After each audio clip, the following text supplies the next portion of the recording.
Hello, friends. Good morning. I hope you are well and well resourced today. The question that is at the top of my heart and mind today that I am navigating and wish to explore here with you is what does it take? What does it really require to make healing and transformation a way of life, rather than healing and transformation being something that we experience only during certain moments, certain times that we've set aside to focus our attention on healing and transformation? What does it take to move through the world as an embodiment of transformative healing for ourselves, first and foremost, and then out into the world? There are many ways to answer that question, coming from many amazing, incredibly valuable traditions. And the answer that comes from the tradition of the system of Reiki, which I practice and teach from the perspective of its Japanese origins, is that we make healing and transformation a way of life by integrating the sanmitsu, the three mysteries of life. Now, does that sound almost like too esoteric and abstract to be like of practical value in our life? Well, let's explore that. And I want to explore it with you today from the perspective of a recent experience that I've had of intentionally working with sanmitsu to move myself more in the direction of embodying healing for myself and for others. So I shared in a video about a month ago about this practice that I was about to embark upon for the month of March. And I talked about just being in a really challenging place emotionally, mentally after the winter, and that I was, embarking on this 1 month journey to write my course, to step up my game a little bit and kind of get myself back in a place of balance and wellness. And I'll link that video down below. And what I had intended originally was to take you along for the journey and create regular videos, just kind of sharing what I was learning and experiencing. But it turned out that that wasn't the right path, that I really just needed to be in the experience for this month before trying to teach or share about it, that I owed myself that attention, that focus. And now here we are, April 2nd. I am on the other side of that particular set of time of dedicated practice, and I'm ready to begin sharing out what I've learned and supporting you in possibly integrating some of what I learned into your life and your process. So, what I took on was essentially a month of robust sanmitsu practice. So what is sanmitsu, the three mysteries of life? And what does this have to do with healing in our day-to-day? Well, the three mysteries, the sanmitsu, are in essence describing the three methods, the three pathways that we have available to us as humans to experience ourselves in the world. To experience, first of all, our own self, our own container, then experience our interactions with the world around us, and ultimately our interconnectedness with other life, with all of life around us. And these three pathways, these three vehicles are our body, our physical body, our heart mind, and in Japan, the heart and the mind are worked together, and our voice, the energy that is carried by sound, and that is embodied in the voice, both in terms of the physical sounds that we can make and words themselves. So body, heart, mind, and voice or energy. Now, that might seem really obvious, right? Well, of course, that's how we experience the world. Like, what's so mysterious about that, right? It's like, those are like the most obvious things about ourselves. That we have a body, we have a mind, we have a heart that has feelings, and we have a voice to express ourselves and to experience our energy. The mysteries come in many layers. It's a lifetime of practice discovering what is mysterious about these very fundamental aspects of ourself. And certainly in this video, we're not going to explore all of those depths because I haven't found all of those depths. But where I would say this mystery begins is in, at least maybe not where it begins, but where it's most relevant to what I'm in right now, is the importance and the necessity of integrating these aspects of ourself into a integrated and complete experience of life. And again, that might sound obvious. However, how often do we experience ourselves in disintegrated ways? We see this not only in our lives, but in the way that our social systems are structured, right? We have, a whole branch of study and practice devoted to the body, right? Medicine, for example, that has very little to do in practical terms with how we experience ourselves mentally and emotionally, and how we experience ourselves energetically and through the voice. It's disintegrated. We oftentimes will experience ourselves as either through a physical lens, often through a pain or a difficulty that we're experiencing, or through a mental emotional one, or through something that we're trying to communicate with our voice, which is often just an extension of the kind of mental motion. And again, there's this disintegration where we're only experiencing or expressing ourselves through one or maybe two of these channels. And when we operate our life that way, number one, it's completely normal. It's because the world is complicated and our lives are complex, and these different parts of ourselves express themselves differently, right? The way that our body communicates with the whole of us is different than the way that our heart, our mind, our energy communicate with the whole of us. And our attention tends to rest on the thing that is the most in need, right? Or the thing that's the most distracting. And so it's not a condemnation that we struggle to integrate these parts of ourselves. But it is a barrier to fully expressing, experiencing, connecting with, and ultimately sharing the fullness of the resources available to us in terms of healing and transformation. So, from the perspective of its Japanese origins, all of the practices inside of the system of Reiki are sanmitsu practices.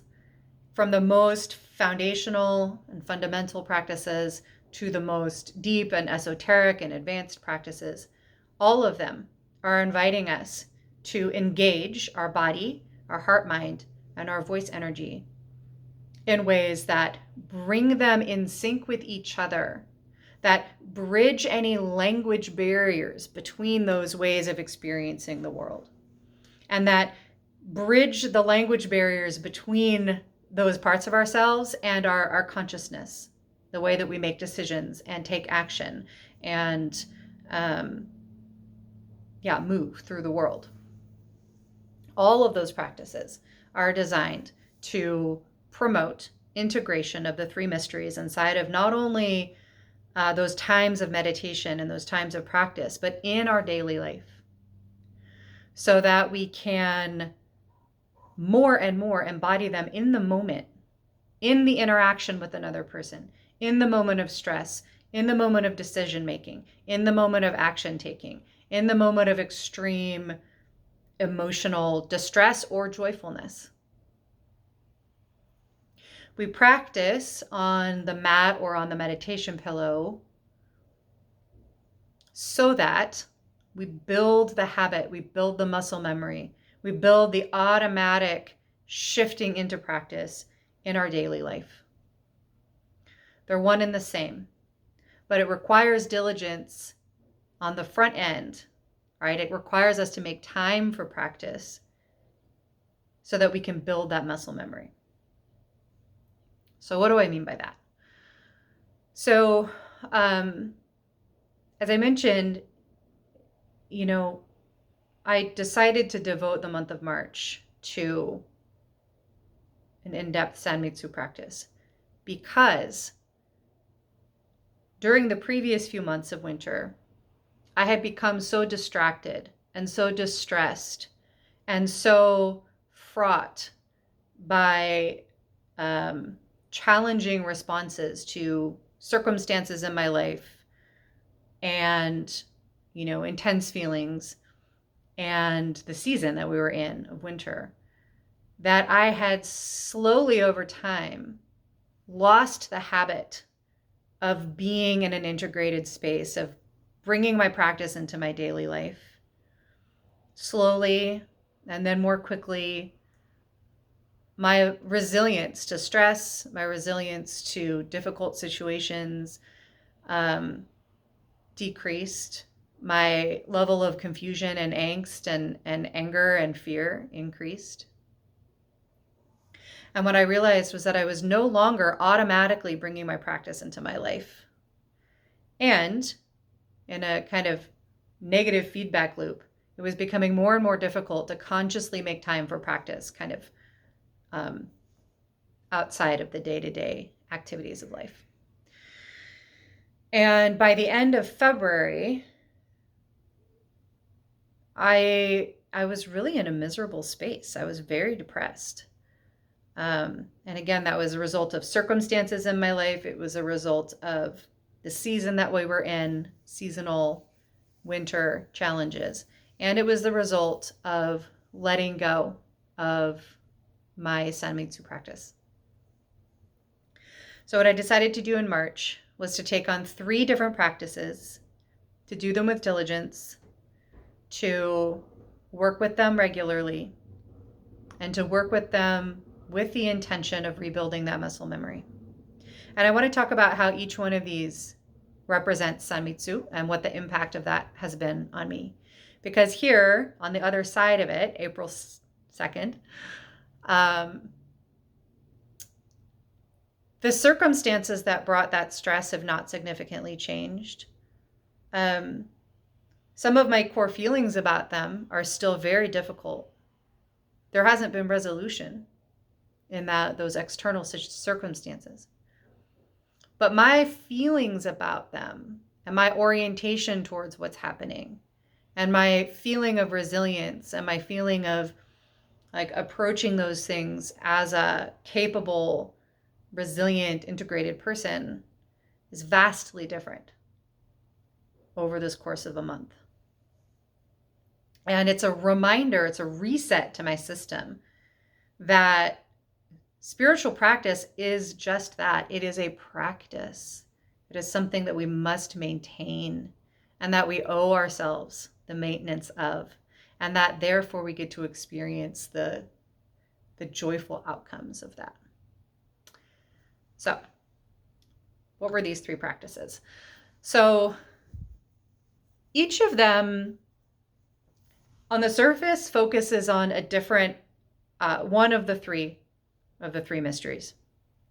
And yet each of them also integrates all 3. So directly addressing my body, I decided to do a food-based detox and just clear my body out of toxins that had built up, both because winter we build up toxins and also because I hadn't been treating myself very well.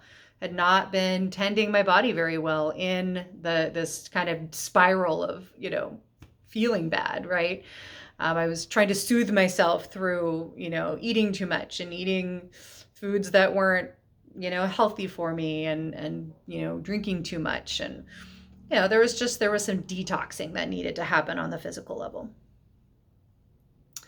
And on one level, we can say that is addressing the body specifically. That is a body practice, a detox.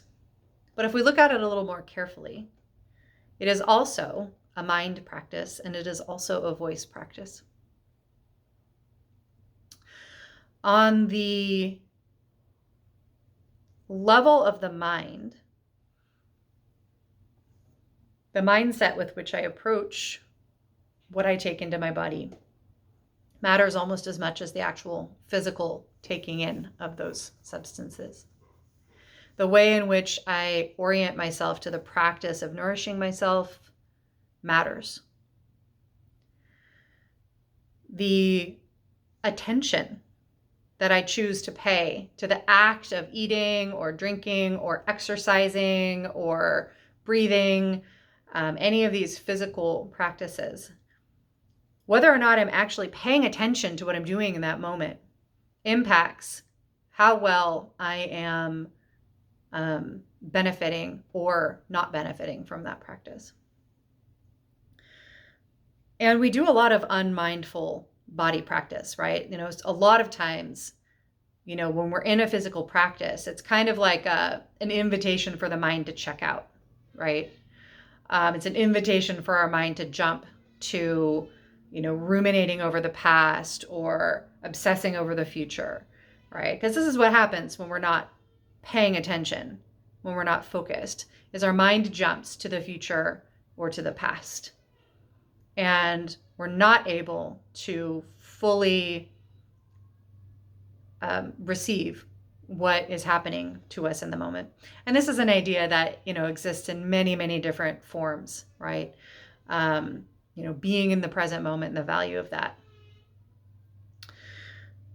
And, so many spiritual practices really are about recruiting the body, recruiting the voice to support the mind in focusing, in paying attention to what is needed in this present moment, to being here right now, to bringing our attention to what matters, to bringing our mind and our heart into a place of compassion for ourselves and for others. And it is so easy for the mind to slip into other places. It is so challenging to live our lives as an embodiment of that compassion that is at our center. So, in a sanmitsu practice, we're recruiting the body, we're recruiting the voice in part to support our mind in resting in what is most needed, what is most essential, and what is at the heart of what's most important, our true self. Another way that, the detox really, the effectiveness of it depended on my mind being present is that I was using a particular detox formula that I've used before, a particular pattern and, rules that had worked well for me before. I've done it a number of times.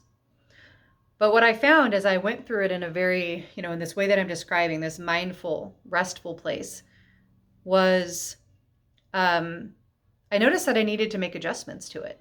That there was a certain point about 2 weeks in when my body no longer was benefiting from the austerity of this particular detox. And, really needed me to make some adjustments to feel healthy and to feel like I was continuing to receive the benefit of being in the practice. And so I was able to make those adjustments. And I was able to be in a place of fluidity, because in the past I would have been very rigid about it. Like, well, no, these are the rules. You're supposed to do it for 30 days. You don't make any changes, you suffer through. But from this perspective of, how do I work with sanmitsu? How do I work with all of these parts of myself for the greatest benefit of the whole? I found that fluidity and adjustments were necessary. So I allowed myself to make those adjustments and, benefited from that. The second practice that I took on was, as a regular thing, was emotional freedom technique. And I use this practice of tapping, or emotional freedom technique, EFT, fairly regularly. I teach it, I share it with others. But oftentimes I use it as a response to something difficult. It's kind of like a treatment for something that's coming up as a difficult thing, and not necessarily as a daily regular practice. But I'm aware that it can be very beneficial as a daily practice. So I decided to work with it in that way. Emotional freedom technique, there's a lot of information about it out there. I really geek out on the science of it and why it works, and I'm going to restrain myself from going into a lot of that detail here. But if that is something that's of interest to you, you'd like to learn more about this practice and learn how to use it, just let me know in the comments, and let me know there's interest, and I can make some more content about it. But in essence, emotional freedom technique is bringing together the body, the mind, and the voice. It's very explicitly a sanmitsu practice. And it, consists of three components. First, it consists of using the voice to literally name, to speak out loud, the truth of whatever it is that we're experiencing.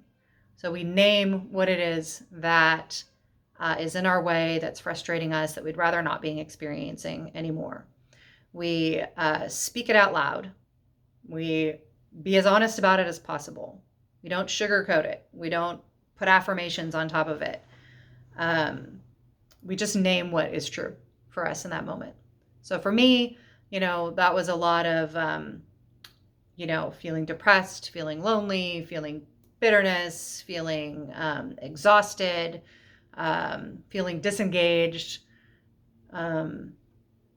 Those sorts of things were like the reality of what I was experiencing and didn't want to be experiencing.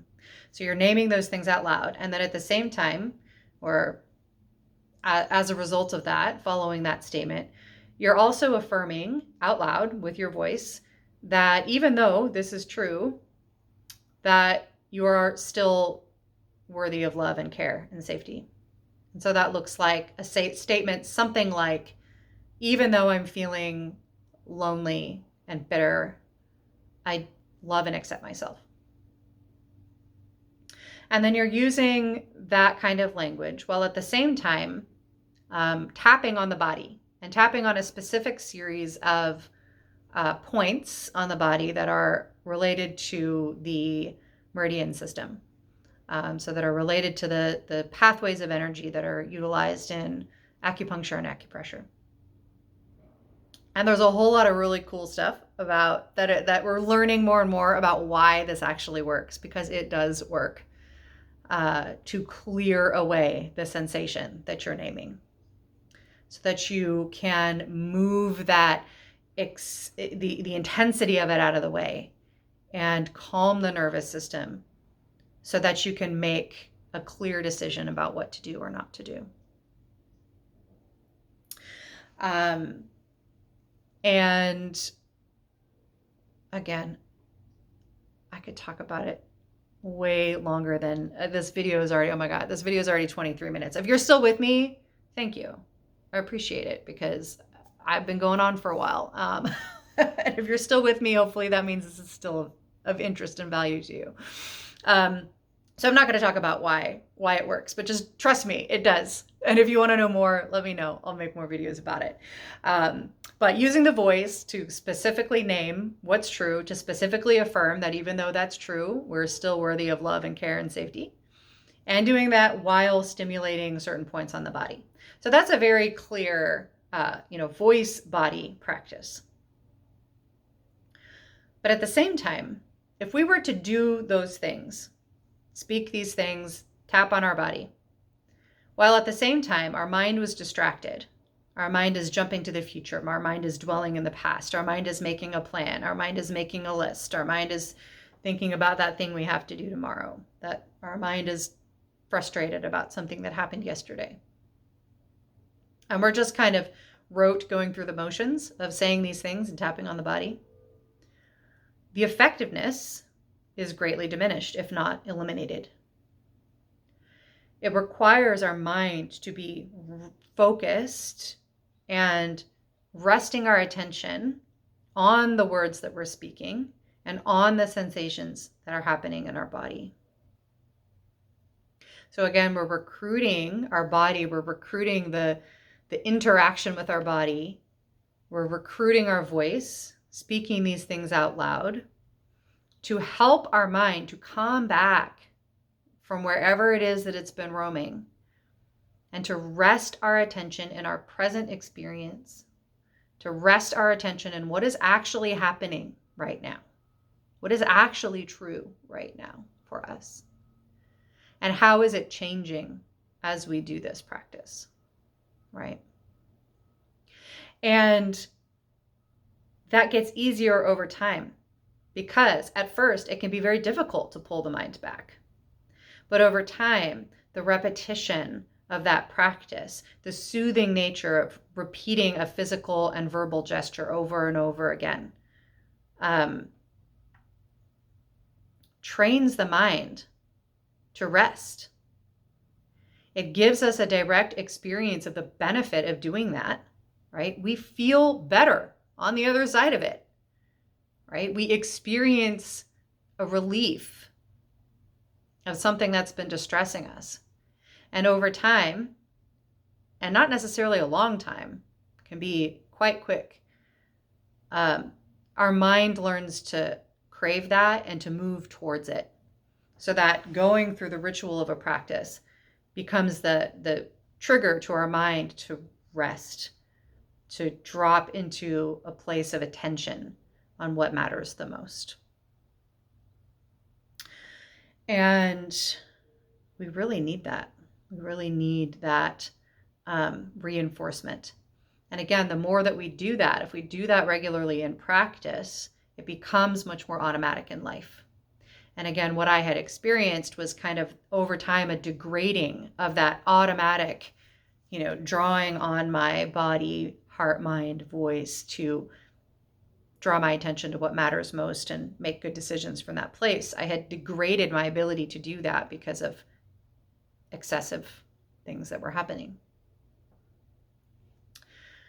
So it took, recommitting and recommitting to daily practice rather than what had become much more sporadic. So the third practice was directly associated with my Reiki practice. And that was that I led a 21-day mantra chanting practice with a group of students.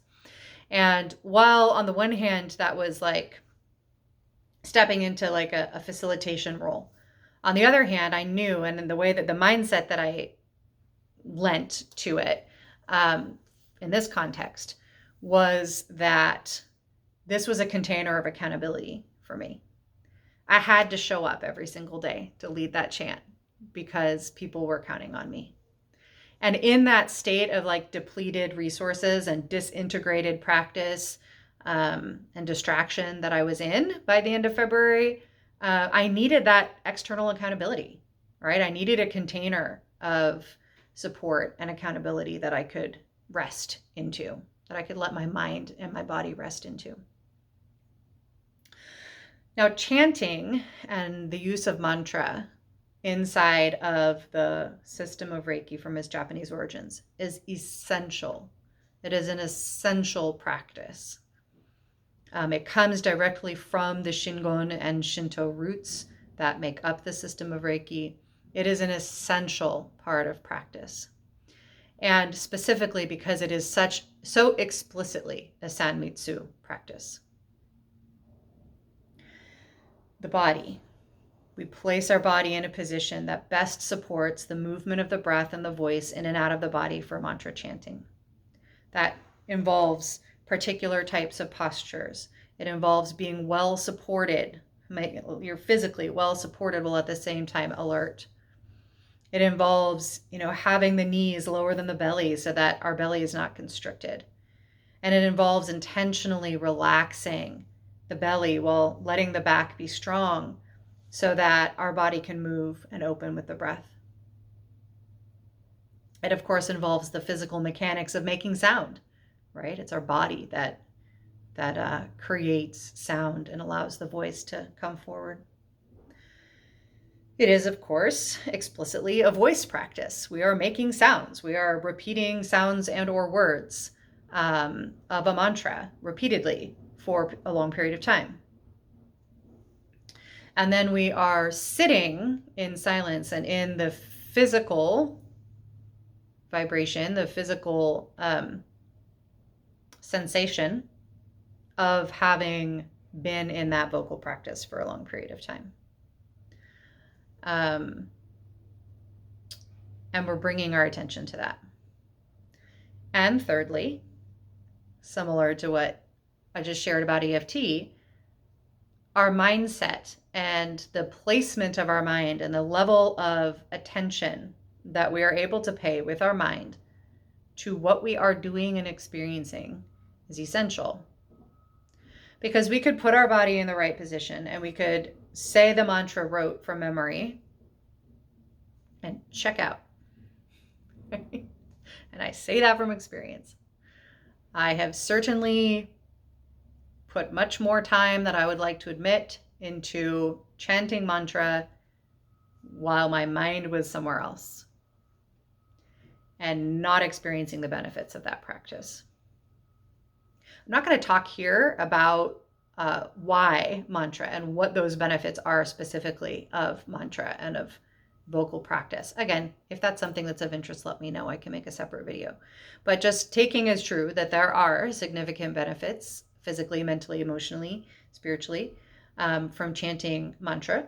Those benefits are only realized when we, again, train our mind to rest into the practice, to call it back from the past, the future, what we need to do tomorrow, what we've done yesterday, and be with the practice. I don't believe, and I have not experienced it to be true, that it's enough to speak an affirmation or to speak something that we wish to be true and manifest it in that way, simply by speaking it. Yes, words have power, but they have power because of the mindset with which we speak them.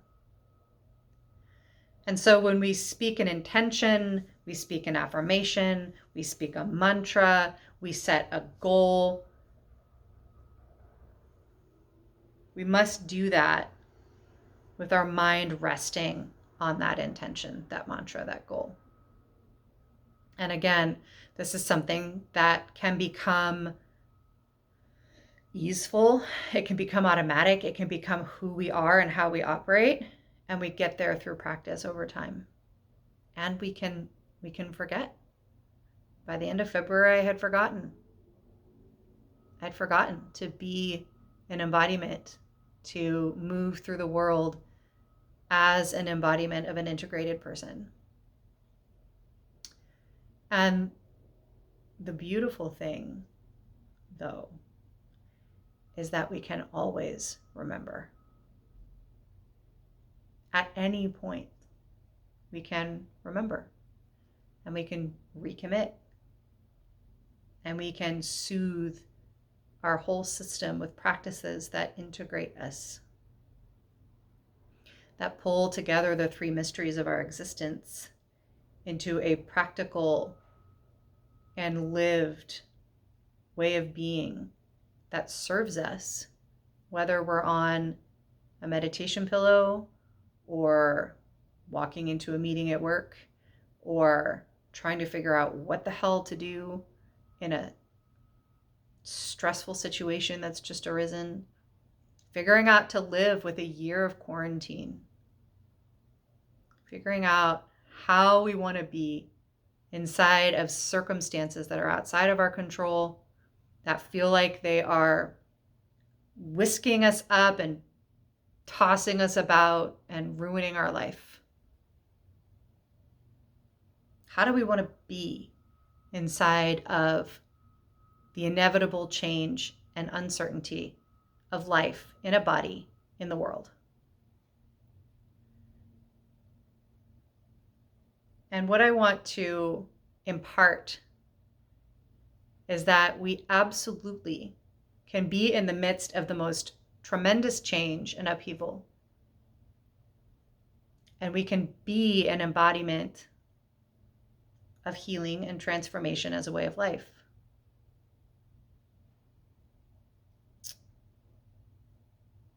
And I say that from the perspective of being on the other side of a period of upheaval for myself personally and for us collectively in this time. I feel different today than I did a month ago.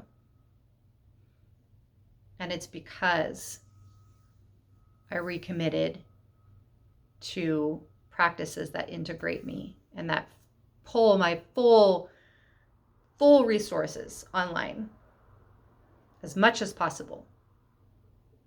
As much as possible, right? Because I won't sit here and claim that I'm like operating at 100% capacity right now. Like I'm the most healed and transformed I will ever be right now. No. I'm still in it, right? But the difference between how I feel today and how I felt a month ago is tremendous. And I want that for you as well.